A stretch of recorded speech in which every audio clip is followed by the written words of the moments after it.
नमस्कार दोस्तों, मैं आपके सेहत का दोस्त डॉक्टर अरविंद श्रीवास्तव, होम्योपैथिक विशेषज्ञ मऊ से। दोस्तों, आज मैं बात करूंगा डायबिटीज मेलाइटस यानी मधुमेह, जिसे हम चिनिया रोग या शुगर की बीमारी कहते हैं, उसके बारे में।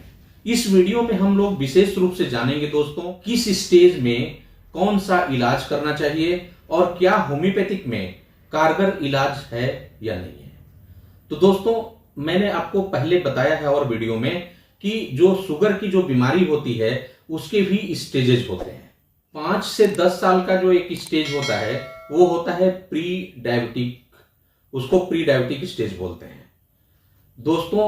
और जो इसके बाद का जो स्टेज होता है, सेकेंड स्टेज जिसको बोलते हैं, वो बोलते हैं फ्रैंक डायबिटिक, यानी पूरी तरह से पेशेंट डायबिटिक हो चुका है। कि जब आपका फास्टिंग ब्लड शुगर 100 से 125 के बीच में आए और खाना खाने के बाद का, जिसको हम लोग ब्लड शुगर पीपी बोलते हैं, उसका अगर काउंट 150 से 180 के बीच आए, या अगर आप HbA1c टेस्ट कराए हैं और उसमें अगर 5.5 से लेकर के 6.5 के बीच आता है, तो यह प्री डायबिटिक स्टेज है।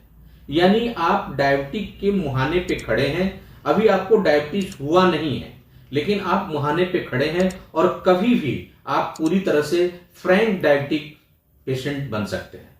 तो दोस्तों, मैंने आपको बताया भी था कि प्री डायबिटिक जब आपका ये रीडिंग 180 या लगभग 200, मोटे तौर पे समझिए कि अगर ब्लड शुगर टेस्ट 200 के नीचे है तो आपको टेंशन लेने की जरा भी जरूरत नहीं है।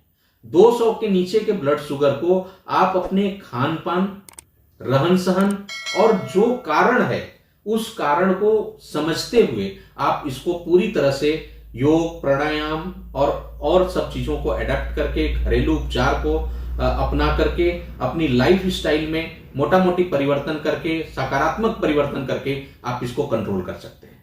लेकिन जो दूसरा पहलू है दोस्तों, जो जब 200 से ऊपर है तब फिर आपको डॉक्टरी इलाज की जरूरत है और तब आपको पूरी तरह से इलाज के साथ साथ अपनी पूरी केयर की जरूरत है। तो दोस्तों, आइए हम बात करते हैं इलाज के विषय में। मैं आपको बताना चाहूंगा, बीइंग ए होम्योपैथिक एक्सपर्ट, मैं आपको बताना चाहूंगा कि होम्योपैथी में भी इसके लिए बहुत ही कारगर और बहुत अच्छी अच्छी दवाएं हैं, जिससे न केवल शुगर को पूरी तरह से खत्म किया जा सकता है, बल्कि पूरी तरह से इसको नियंत्रित किया जा सकता है और पूरे नियंत्रण में रखते हुए, पूरी क्षमता का आप इस्तेमाल करते हुए अपने जीवन को पूरी तरह से सही तरीके से व्यतीत कर सकते हैं। तो दोस्तों, जो होम्योपैथिक दवाएं जो इसमें हम इस्तेमाल करते हैं, उन दवाओं के बारे में मैं आपको बताऊंगा। मैं दोस्तों इस हिदायत के साथ आपको बताना चाहूंगा कि जो भी दवा मैं बताऊंगा वो दवा आप अपने मन से कतई खरीद के नहीं खाएंगे। वो किसी न किसी होम्योपैथिक एक्सपर्ट के एडवाइस पे ही खाएंगे। क्यों, डोज क्या होना चाहिए, कितने दिन तक चलना चाहिए, कब बंद होना चाहिए, ये सारा कोई एक्सपर्ट ही व्यक्ति बता सकता है। डॉक्टर से के गाइडेंस में ही आपको लेना चाहिए, अपने मन से कतई नहीं लेना चाहिए। दोस्तों, जो पहली होम्योपैथिक दवा है वो है एसिड फास्ट। यह बहुत अच्छी दवा है। इसमें जो डायबिटीज के जो लक्षण होते हैं, प्यास ज्यादा लगना, भूख ज्यादा लगना, पेशाब ज्यादा लगना, वो सब लगता है। इसके साथ साथ पेशेंट को बहुत कमजोरी महसूस होती है और यहां तक कि बहुत ज्यादा अंदरूनी कमजोरी महसूस होती है और वह पूरी तरह से अपने को शारीरिक, मानसिक, यहां तक कि अंदरूनी मतलब कि सेक्सुअल लेवल पे भी वो बहुत अपने को इंपोर्टेंट महसूस करता है और बहुत ही कमजोर महसूस करता है। इसका जो यूरिन होता है, यूरिन में प्रोटीन की मात्रा बहुत जाने लगती है और काफी पेशेंट कमजोर हो जाता है। और एक शब्द होता है डेबिलेटेड, तो डेबिलेटेड हो जाता है पेशेंट, बेहद कमजोर हो जाता है। इस तरह के फीचर्स के साथ आए तो एसिड फास्ट मेडिसिन हो सकती है। 30 या 200 पावर की हम इसका इस्तेमाल करते हैं। दूसरी जो मेडिसिन है दोस्तों वो है आर्सब्रोम।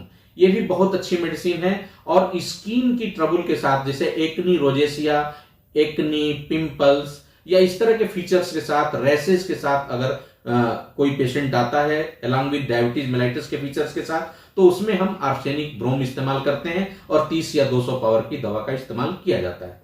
तीसरी मेडिसिन है दोस्तों वो है यूरेनियम नाइट्रिकम।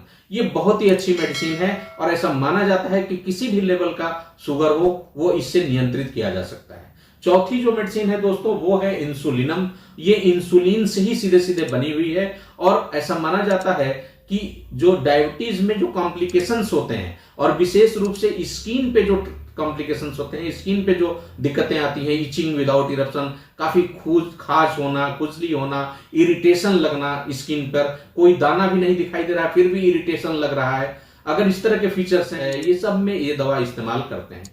पांचवी जो दवा है दोस्तों वो है आर्सेनिक। बहुत अच्छी मेडिसिन है। अगर डायबिटिक फुट का कोई पेशेंट आता है, उसके पैर में जख्म हो गया, घाव हो गया जो ठीक नहीं हो रहा है या उसमें सड़न पैदा हो रही है, तो आर्सेनिक बहुत अच्छी मेडिसिन हो सकती है। पांचवी जो मेडिसिन है दोस्तों वो है लाइकोपोडियम। इसका पेशेंट दुबला पतला होता है और शारीरिक रूप से बेहद कमजोर लेकिन मानसिक रूप से बहुत ही तेज होता है, इस तरह का फीचर होता है। और जो इसका यूरिन होता है, उस यूरिन में भी प्रोटीन बहुत मात्रा में आता है, और जब प्रोटीन रेडिश कलर का हो, रेडिश लाल लाल कलर का जो है अगर आ रहा है, जब गुर्दे में खराबी आने लगती है तो जो प्रोटीन डिस्चार्ज होने लगता है वो रेडिश कलर का हो जाता है, और ऐसे में ये जो दवा है लाइकोपोडियम बहुत अच्छा काम करती है। इसके साथ साथ लाइकोपोडियम का जो पेशेंट है उसको सेक्सुअल वीकनेस भी बहुत महसूस होती है। इसके अलावा दोस्तों नेट्रम्यूर एक मेडिसिन है जिसका पेशेंट बहुत ही दुखी और उदास रहता है, हालांकि बहुत ही पंक्चुअल और शाई नेचर का होता है, बहुत ही अच्छे स्वभाव का होता है, लेकिन बेहद ओवर थिंकिंग करने वाला होता है, और यह नमक से बनी हुई दवा होती है। अगर इस तरह के फीचर के साथ कोई आता है जिसका चेहरा आयली ग्रिजी दिखता है, व्हाइट दिखता है, कुछ जमा हुआ, अगर इस तरह का फीचर का कोई पेशेंट आता है तो उस पर हम इसका इस्तेमाल कर सकते हैं। दोस्तों इसके बाद जो है, जो हमारे यहाँ 5-6 मदर टिंचर है जिसका हम बहुत इस्तेमाल करते हैं, आए दिन इस्तेमाल करते हैं और बहुत ही फायदेमंद है। एक दवा है दोस्तों जामुन से बनी हुई साइजीजियम जम्बोलिनम, जो बहुत ही इफेक्टिव है शुगर को कंट्रोल करने में और तेजी से कंट्रोल करने में। दूसरी दवा है दोस्तों वो है सिफ्लेंड्रा, जो बहुत ही अच्छी मेडिसिन है, और सिफ्लेंड्रा ये कुदरू है, सिफ्लेंड्रा कुदरू जो सब्जी में इस्तेमाल होता है वही कुदरू है, और इससे ये जो है शुगर को बहुत अच्छा नियंत्रित करता है। तीसरी जो मेडिसिन है मदर टिंचर के रूप में वो है हमारे यहाँ एब्रोमा अगस्टा, ये भी बहुत अच्छी मेडिसिन है और बहुत अच्छा काम करती है। चौथा जो मदर टिंचर है हमारे यहाँ वो है जिम्नेमा सिल्वेस्ट्री। यह जो है दोस्तों गुड़मार, काफी नाम सुना होगा आपने, गुड़मार बहुत अच्छा औषधि माना जाता है, महा औषध, जैसे जामुन से बना हुआ सेजिजियम माना जाता है, उसी तरह से ये भी बहुत ही इफेक्टिव है। तो इसके बाद जो है पांचवी जो मेडिसिन हमारे यहाँ आती है दोस्तों वो है आयरिस वर्सिकोलर। उसका भी मदर टिंचर बहुत ही इफेक्टिव है। जब लीवर प्रभावित होने लगता है और सोरनेस ऑफ द लीवर या cutting burning pain in the liver along with diarrhoea और कॉन्स्टिपेशन, बहुत पतला दस्त हो रहा है या कभी दस्त हो रहा है, कभी कब्जियत हो रही है, ये सब जो डायबिटीज होते हैं उसमें कॉम्प्लिकेशंस में आते हैं। इस तरह के फीचर्स के साथ अगर कोई आता है तो उसमें हम आयरिस वर्सिकोलर मदर टिंचर का इस्तेमाल कर सकते हैं। दोस्तों वैसे तो मैं आपको बताना चाहूंगा कि होम्योपैथिक इलाज में हम बीमारी का इलाज नहीं बल्कि बीमार व्यक्ति का इलाज करते हैं, और पूरे इंडिविजुअलाइजेशन और टोटलिटी ऑफ सिम्टम्स को लेकर के उसका दवाओं का सिलेक्शन करते हैं और इस्तेमाल करते हैं। इसलिए दोस्तों मैं आपको सख्त हिदायत देना चाहूंगा कि आप कोई भी दवा अपने मन से इस्तेमाल न करें।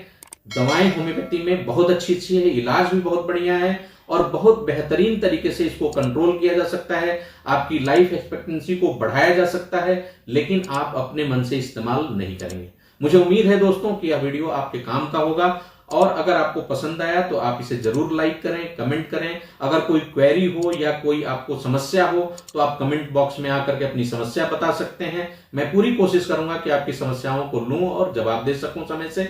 इसके साथ साथ दोस्तों अगर आपको पसंद आया है तो आप इसको सब्सक्राइब भी करें और ज्यादा से ज्यादा दोस्तों मित्रों तक पहुंचाएं, ताकि जो होम्योपैथी की जो खूबसूरती है और जो इलाज है डायबिटीज मेलाइटस के मामले में, वो भी बिना किसी साइड इफेक्ट के, बिना किसी अतिरिक्त अंग को नुकसान पहुंचाए, वो लोगों तक जा सके और लोग इसका लाभ पा सके। दोस्तों बहुत बहुत धन्यवाद, नमस्कार।